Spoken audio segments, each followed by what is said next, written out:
I say it because it's true. And when I'm sure, there will be changes.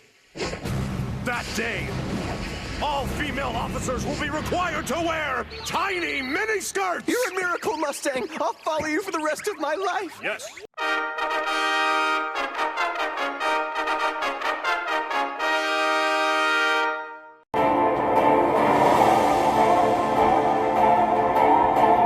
Given the large time gap between now and his initial release date, I only decided to cover the noteworthy aspects of Roy Mustang's kit for the newer players, and maybe the older players too. Mustang's Trustmaster reward is a simple magic accessory. If it's equipped to Mustang, it'll boost his magic further by 20% and his fire resistance by 30%. His Super Trustmaster reward is a materia that boosts magic by 60%, fire resistance by 80%, and grants a magic killer against demons. Onto his active abilities. He deals fire magic damage. Pinpoint aiming just Chains of Chaos Wave Awaken. This one is mine and mine alone grants Mustang a massive magic killer buff against demons and humans, and a 30% physical and magical mitigation buff against said enemies. Combustion is a very weak ability that partially ignores the enemy spirit. Upon activating it, it'll automatically boost Mustang's limit burst damage by 150% on the next turn. From here on out, most of the ability buffs are very underwhelming. Either their effects are pathetic, or they don't last long enough, so I'll be skipping most of them. Crimson Alchemy can either grant a strong demon, beast, or human magic killer depending on the ability you select. They each also fill Mustang's limit burst gauge by 1/4 and raise the damage modifier of Combustion by a bit. Turn to Ash lowers the enemy's fire resistance by 120%, raises Mustang's magic by 250%, fills his limit burst gauge by 1/4, and raises the damage modifier of Combustion. Spark of Liberation grants Mustang resistance to magic breaks, raises his fire resistance by 100%, fills his limit burst gauge by 1/4, and raises the damage modifier of Combustion. Blood Transmutation Circle raises the damage modifier of Combustion and fills his limit burst gauge by 1/4. You Must Be a Glutton for Punishment can be used 3 times per battle. It boosts his fire damage by 30%, fills his limit burst gauge by 1/4, and greatly raises the damage modifier of Combustion. Passives. With his Trustmaster reward or Super Trustmaster reward equipped, he gains a Guts buff.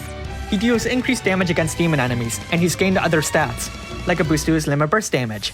Unfortunately, the limit burst itself hasn't actually been buffed, so it's a bit moot.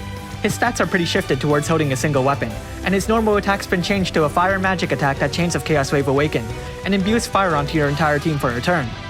He also gets this boost to the chain modifier cap. Now, I could go over his limit burst. Time to change forms. His Brave Shift is a true Brave Shift, which has no limitations whatsoever. Onto his active abilities. He's still a fire magic damage dealer. Extreme Explosion, Chains of Chaos Wave Awaken, and partially ignores the enemy spirit. Taking Command boosts your team's accuracy, raises their fire damage by 25%, their fire resistance by 50%, and hits the enemy. Overwhelming Firepower cures any magic breaks on Mustang, raises his magic by 300%, and enable a quadruple cast. Everything You Say Is on Your Funeral Pyre lowers the enemy's fire resistance by 130%, and raises his limit burst damage by 200%. His passives basically remain the same. So let's take a look at his limit burst. It used big fire magic damage. They also used one of his more brutal quotes as its name. Let's rank Brave abilities. I recommend raising Hawkeye's support to raise its magic and limit burst damage, a comrade's advice for the exact same reason, though the limit burst damage isn't as important in his base form. Blood Transmutation Circle to further raise the damage modifier of Combustion. And finally, Extreme Explosion and Pinpoint Aiming, as leveling those just raises their damage output. Time to make a damage rotation. On turn 1, activate his Brave Shift, cast Overwhelming Firepower, Everything You Say Is Fuel on Your Funeral Pyre, and Taking Command.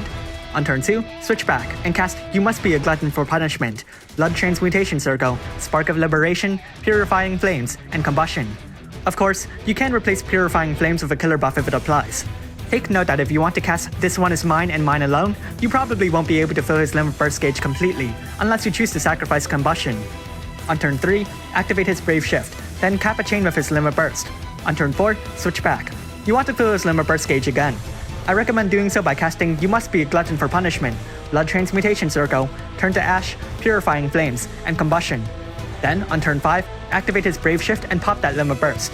Then the rotation begins once again. So how good is Roy Mustang? His rapid playstyle and damage output makes him a very devastating magic damage dealer. However, though he lands on the higher end of the spectrum of our current Neovisions and Neovision Awakened units, he doesn't take the crown. Without taking killers into account, Mello can surpass him, and it should be noted that the other evoked damage dealers are powerhouses in their own right.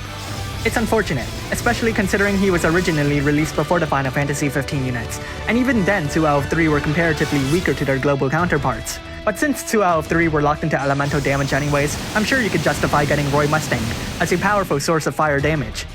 Thanks for watching, and if you like this video, leave a like and subscribe. Comment below if you plan to Neo Vision Awaken Roy Mustang, and leave some memorable quotes from the anime.